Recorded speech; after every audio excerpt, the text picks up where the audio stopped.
Bonjour. L'année dernière, à cette période, vous avez vécu la caravane missionnaire.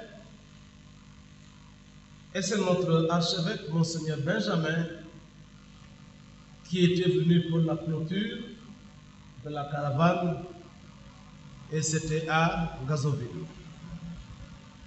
Alors cette année, il est absent et il n'a pas pu être avec vous, avec nous ce matin. Mais je voudrais juste que vous sachiez qu'il est en communion de prière avec nous, et je voudrais vous transmettre ses salutations et son affection.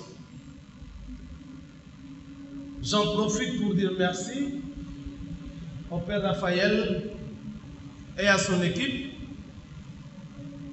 dire merci au Père Jean-Marie et son équipe qui nous accueille, à notre directeur des œuvres, l'abbé Pascal Faptening-Diom qui est avec nous, à l'ensemble des aumôniers, aux sœurs conseillères, aux frères conseillers et à tous les encadreurs. Et à vous les enfants aussi, je vous dis merci d'avoir accepté d'être missionnaire de Jésus-Christ pendant 4 jours. Mais cela continue quand vous allez rentrer à la maison. Vous avez bien écouté la première lecture. Il demande à Abraham de sacrifier son fils. Et qu'est-ce que dit Abraham? Abraham lui dit, d'accord. Et ensuite, Abraham part pour sacrifier Isaac. Et quand il arrive sur l'autel pour sacrifier Isaac, qu'est-ce qui se passe? Il lui a dit d'arrêter. Et il a dit, ne porte pas ta main sur l'enfant et ne fais pas du mal à l'enfant. Juste pour que vous compreniez que le Seigneur, notre Dieu, n'aime pas les sacrifices humains. Et rien ne justifie le fait de tuer quelqu'un parce qu'on dit qu'on aime Dieu. Dieu n'aime pas les sacrifices humains. Il y a quelque temps, on parlait beaucoup dans notre pays de ces enfants que l'on enlevait et de ces enfants donc que l'on tuait. Nous devons donc nous battre, nous tous, pour que cela n'arrive plus. Le Seigneur bénit les hommes, en particulier, Dieu bénit les enfants. Et vous avez vu que Jésus-Christ, dans sa vie, il disait, laissez venir à moi les petits enfants. Donc Dieu nous demande. Il demande à l'Église. Il demande à notre nation. Il demande au monde entier de protéger les enfants. Il demande au monde entier de faire de telle sorte que les enfants soient épanouis. Je parle sous le contrôle de l'abbé Pascal. Vous connaissez le mouvement qu'on appelle le cœur vaillant en vaillante? Vous ne connaissez pas? Le cœur vaillant en vaillante, c'est l'action catholique. Le principe de l'action catholique, c'est la transformation du milieu par le milieu. C'est-à-dire que on demande aux enfants de transformer le milieu des enfants. On demande aux enfants de faire de telle sorte que le milieu des enfants soit un milieu agréable. On demande aux enfants de travailler à ce que chaque enfant soit particulièrement épanoui et heureux dans son milieu. Et c'est tellement vrai qu'en un moment, les enfants s'étaient impliqués pour l'inscription de tous les enfants à l'école.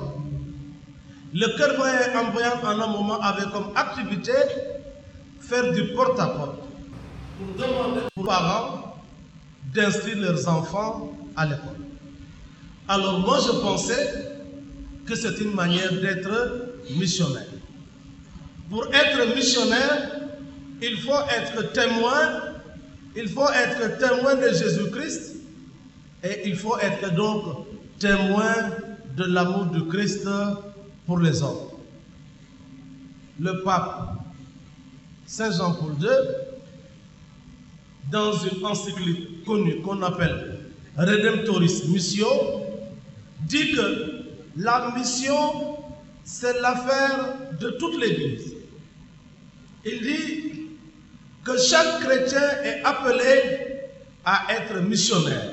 Le Christ a dit, allez dans le monde entier et baptisez-les au nom du Père et du Fils et du Saint-Esprit. Lundi dernier, les jeunes prêtres de notre archidiocèse avaient ce qu'ils appelaient leur journée missionnaire. Et parmi eux d'ailleurs, parmi ceux qui sont là, certains étaient à ces journées missionnaires. Ils étaient 20 jeunes prêtres, 20. Et ils étaient du côté de Tchadiaï, Djilas et la paroisse de Nguenya. Et ils partaient deux par deux, et pour beaucoup d'entre eux, ils marchaient pour aller donc à la rencontre des chrétiens. Et voilà donc ce que dit un jeune prêtre dans son rapport. Parce qu'on a demandé à chaque jeune prêtre de faire le rapport de sa mission. Il dit, nous avons commencé notre journée avec les lots. C'est la prière. Et ensuite, nous avons reçu notre mission. En ce samedi 29 juin 2019, solennité des saints apôtres Pierre et Paul, la notification de ma mission m'envoyait au village de Mbinmodi, à quelques kilomètres de Diagaba, où se trouvait notre quartier général. Après l'abbé Sébastien Mabadjouf, tiré de la paroisse conversion de Saint-Paul de Djilas, m'a indiqué le chemin, c'est-à-dire que le prêtre ne connaissait même pas le chemin. On lui a indiqué le chemin. J'ai entrepris une marche vers Mbinmodi. En cours de route, je faisais ma prière du chapelet, dans laquelle je confiais au Seigneur par Marie ma mission et les gens vers qui j'étais envoyé. Aussi, j'en profitais pour méditer le texte de la messe du jour, ce qui faisait de ma marche une joyeuse marche. Le prêtre il dit que sa marche est joyeuse parce qu'il prie le chapelet et parce qu'il médite le texte du jour. À l'entrée du village, je rencontrai l'abbé Alphonse Diomaye qui venait de déposer certains à Nobanal, Mbéhouran et Pomban, c'est d'autres villages. Lui-même m'accompagne ensuite jusque chez le catéchiste Wad. Après les présentations, l'abbé se retira et nous nous entretenions, moi et Wad, sur le contenu de la journée. Visite des malades et personnes âgées, rencontre avec toute la communauté, pause repas, confession, Eucharistie. Nous avions commencé la visite par une vieille maman nommée Marie Aïcha Gakou, seule catholique.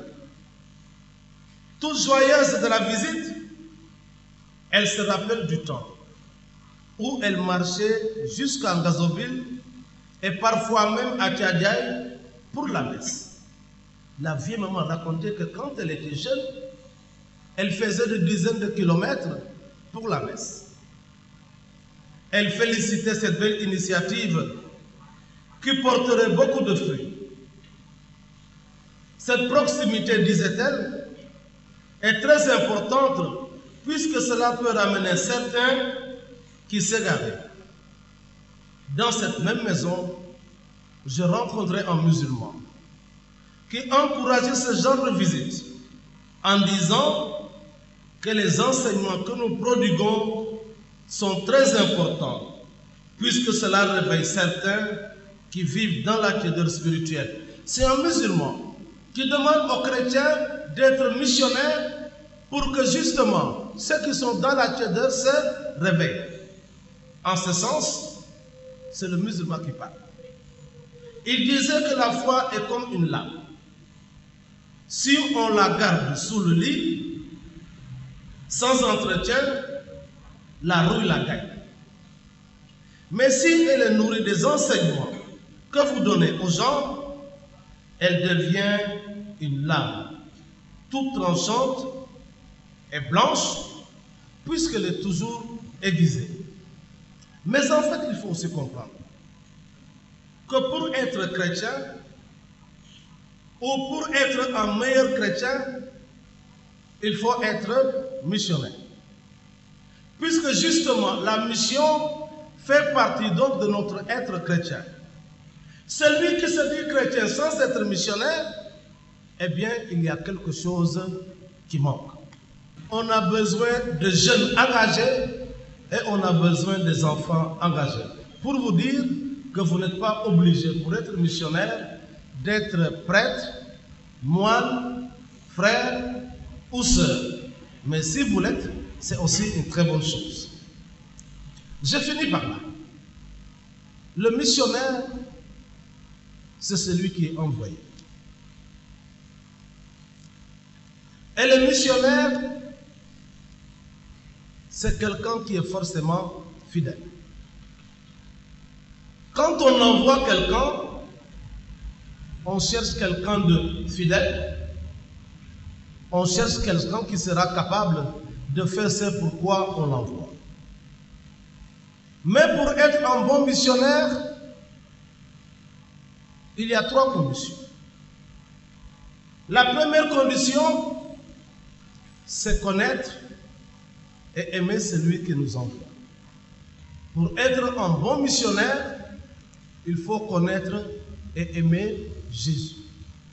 Si vous ne connaissez pas Jésus, si vous ne l'aimez pas, vous ne serez pas de bons missionnaires. En ce sens, il est extrêmement important que vous fassiez tout pour connaître Jésus. Connaître Jésus par la prière et connaître Jésus par la catéchèse et profiter de tout ce que la vie vous donne pour connaître Jésus. Le deuxième critère, pour être un bon envoyé, il faut connaître le message que l'on vous confie. Connaître Jésus, connaître son message, mais aussi savoir que tu n'es pas envoyé seul, tu es envoyé avec d'autres.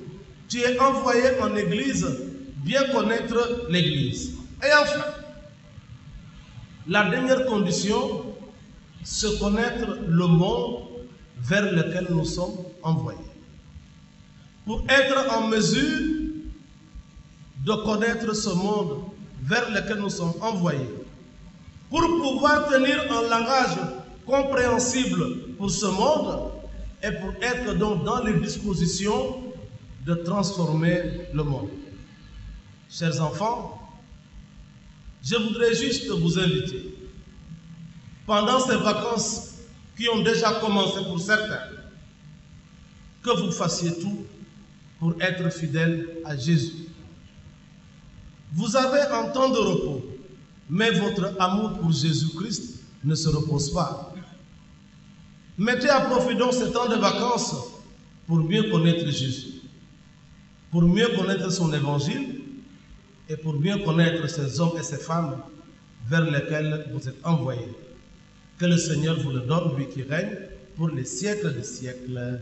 Amen.